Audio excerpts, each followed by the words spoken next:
Hey guys, welcome back to Elley Knows Rocks. Today I am out on a gold claim with some friends of mine. It's their claim, and I am out here gold prospecting. So I'm crossing my fingers and I hope to find something.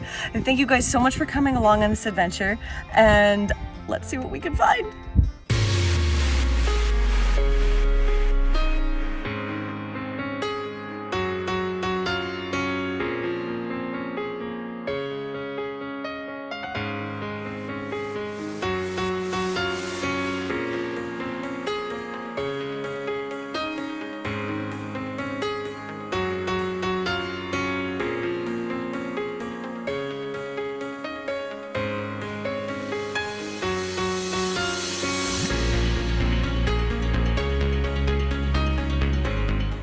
This is what we're looking for, guys. Arizona gold. So in my excitement for getting to the site, I nearly trip over myself and lose my pants, but I am prospecting nonetheless. The material that I'm digging in is a sandy clay mix that came from the bottom of a river. So I am breaking it all apart so that I can shovel it next into a screen that's going to put it into a bucket.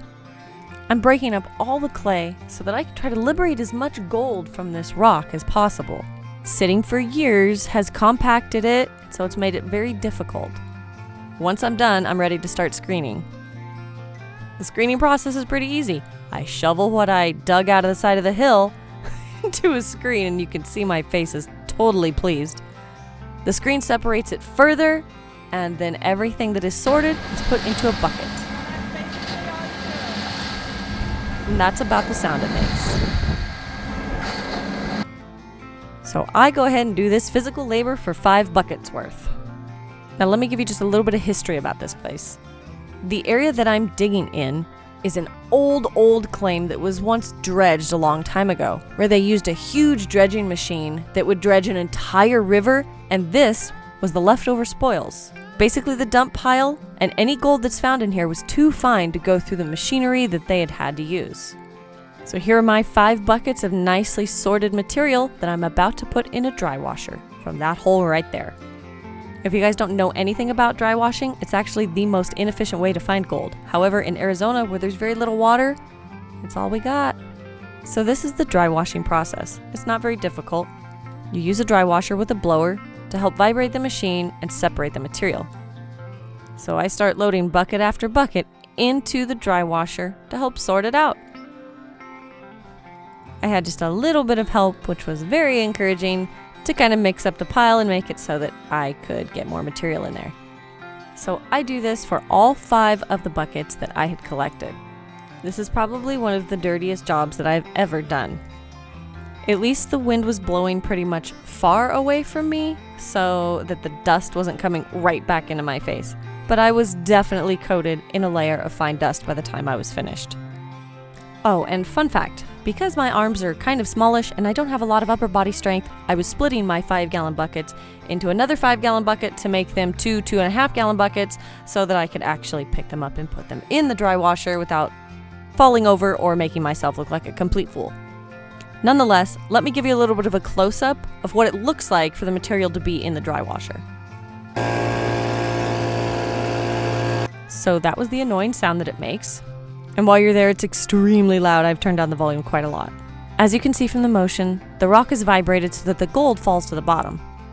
And just to get a lay of the land, this is how huge this old mining operation was.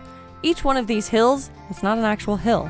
It's an old dump from the old dredge wash in the river that was right beside us. You can even see the concrete pad that was right across the river that was part of the old dredge. This area was well mined. And check it out, even the butterflies like it. This guy just attached himself right to the dry washer. Mining's for everyone, or everything. So now that most of the dirty business is done, you take out the tray where the gold would have gotten caught. You kind of thumb through it to see if there's any pickers, and to make sure that the machine did a good job, and most of the dirt was caught behind the baffles. Then next comes the fun part. You stick it in a bucket, and you go pan it. Okay, my camera is set and I am ready to start panning gold. This is so cool! Okay, let's go. Should I do all of it at once? I don't. I usually do about a third. Okay. But you're only running half of it. I'll do that first. Whatever you feel comfortable doing.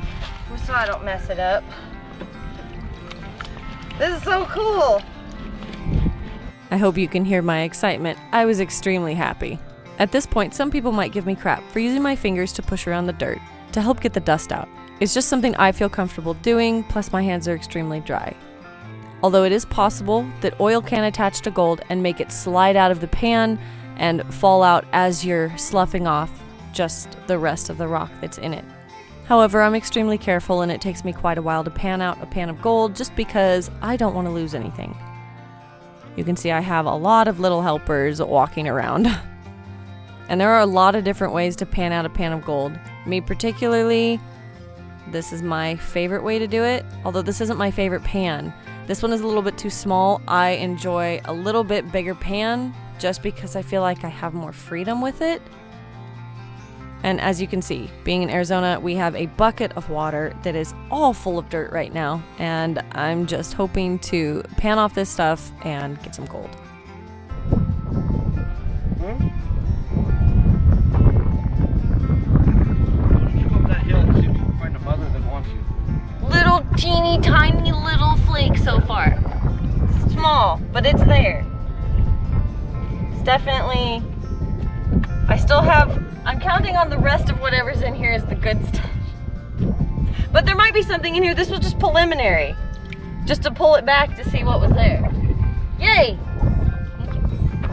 So I pull out that teeny tiny flake of gold just so that I don't lose it, and I put it in a vial. Now, as all GoPros do, they stop recording at some point, so you guys didn't see me put the rest of the dry dirt into this pan, but this is the other half of the dirt that I had left over. Again, same technique. Shake it until all the gold's at the bottom, push off all of the nasty little rocks on top, and hope you have black sand and gold.